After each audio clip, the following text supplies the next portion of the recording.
Hola, buenos días. Mi nombre es Jesús Vargas Hernández. Tengo un doctorado especializado en genética forestal. Trabajo actualmente como profesor e investigador en el Colegio de Postgraduados y me he dedicado durante varios años a aspectos relacionados con genética de poblaciones y en particular el manejo y conservación de recursos genéticos forestales.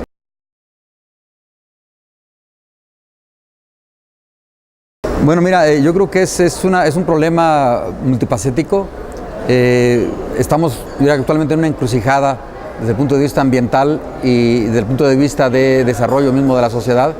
Por un lado sabemos que como sociedad, como especie, dependemos de los recursos genéticos para prácticamente en todos los elementos o necesidades de nuestra vida, como alimentos, como proveedores de materia prima, inclusive ahora como proveedores de sustancias químicas en la parte de medicina. Y en ese sentido entonces, es importantísimo la conservación de los recursos genéticos y de la biodiversidad en general. Es importante el poder hacer un uso adecuado de esos recursos y el problema, digamos, la parte de la encrucijada que tenemos es que ante la nueva situación de cambio climático esto ha aumentado tremendamente las amenazas que enfrentan esos recursos genéticos. Y es en ese sentido imprescindible, impostergable, el que como especialistas y como sociedad en general podamos asegurar que esos recursos genéticos se mantienen y permanecen para generaciones futuras, precisamente porque son la materia prima de la cual vamos siempre a depender y vamos a sobrevivir. Entonces, en la medida en que nosotros podamos conservar esos recursos genéticos para generaciones futuras, es en la medida en que nosotros vamos a poder sobrevivir como especie. Yo diría que es en cierta manera una mentira, una falacia de que el mundo depende de nosotros, más bien es al revés, nosotros dependemos del mundo y dependemos de la naturaleza. La naturaleza y el planeta ha sobrevivido millones de años en la presencia de los humanos, pero nosotros como humanos, como especie, definitivamente dependemos de asegurar que esos recursos genéticos y esas condiciones naturales permanezcan si queremos sobrevivir como especie. Entonces, en ese sentido, decíamos, los recursos genéticos es imprescindible el que siempre vamos a estar dependiendo de ellos y por lo tanto debemos asegurar que mantenemos una suficiente base de esos recursos genéticos para las necesidades actuales y futuras. Con estos cambios acelerados en cambio climático, lógicamente eso genera nuevos retos y nuevas amenazas para estos recursos genéticos, asociados tanto con pérdida de hábitat, pero cambios en ese mismo hábitat por las condiciones climáticas. Entonces, si no tenemos la capacidad de poder manejar y poder reacomodar y reagrupar esos recursos genéticos ante un nuevo entorno ambiental, pues, lógicamente vamos a sufrir las consecuencias en un futuro y el problema es que va a ser en un futuro relativamente próximo.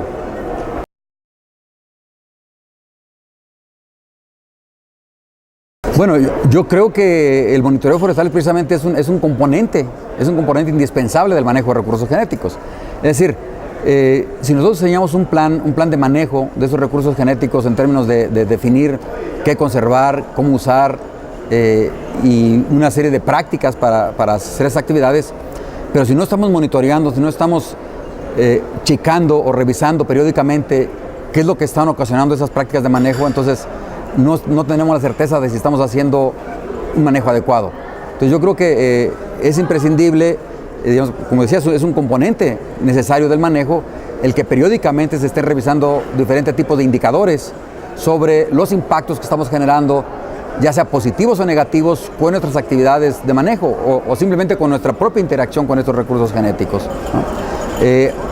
Tenemos muchos ejemplos en diferentes regiones y con diferentes especies de cómo intenciones de manejo vienen con un propósito definido, con un propósito positivo, se convierten en consecuencias negativas, simplemente por no tomar en cuenta esos impactos colaterales que pueden estar surgiendo. Entonces, yo simplemente lo pondría en esos términos. Si queremos hacer un buen manejo de recursos genéticos, un componente indispensable es el monitoreo.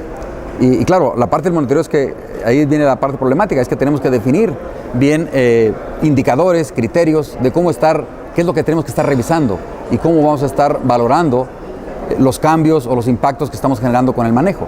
Pero debe ser algo implícito. En el caso forestal, por ejemplo, yo creo que hay algunas ideas y algunos intentos y esfuerzos que se han hecho en ese sentido de monitoreo. Esas ideas de certificación del manejo forestal y de asegurar que los productores forestales o que los técnicos, una vez que establecen el plan de manejo, hagan revisiones cada cierto tiempo, cada 4 o 5 años, y de que revisen los impactos y los cambios que han ocurrido. Eso permite dos cosas: por un lado, revisar si hubo algún impacto negativo y hacer correcciones, o en todo caso, definir si las prácticas que se llevaron a cabo fueron adecuadas, fueron positivas, y entonces se pueden consolidar y seguir implementando para siguientes ocasiones. Pero es imprescindible que eso tiene que estarse revisando periódicamente.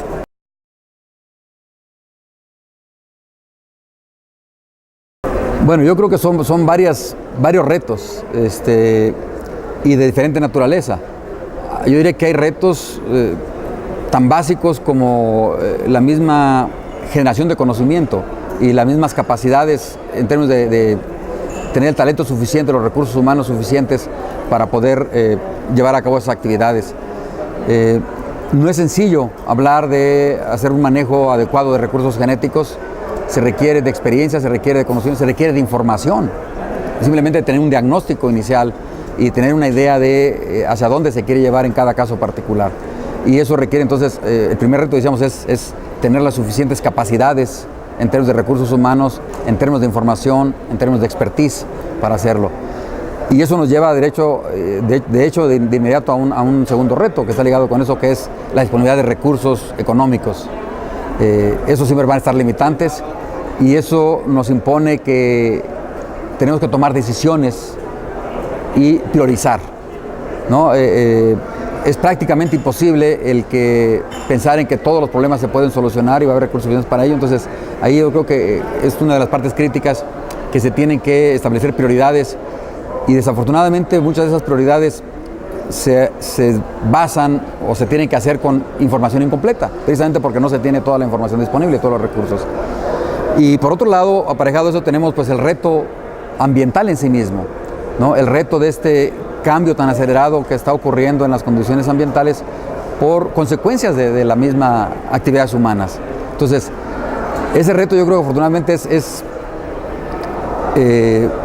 manejable si existe el consenso en los diferentes sectores de la sociedad de que hay que hacer algunas actividades en paralelo para tratar de mitigar los impactos o reducir los efectos nocivos de actividades humanas sobre el cambio climático, hasta en la medida de lo posible, es decir, de lo que puede depender de la actividad humana sobre eso. Entonces, y yo creo que como eso, cada una de esas categorías podemos subdividirlo en otros retos específicos, pero yo lo dejaría simplemente en esos tres grandes grupos: la cuestión de necesidades de mayor formación de recursos humanos, generación de información, la parte económica y la parte directamente ambiental por sí misma, ¿no?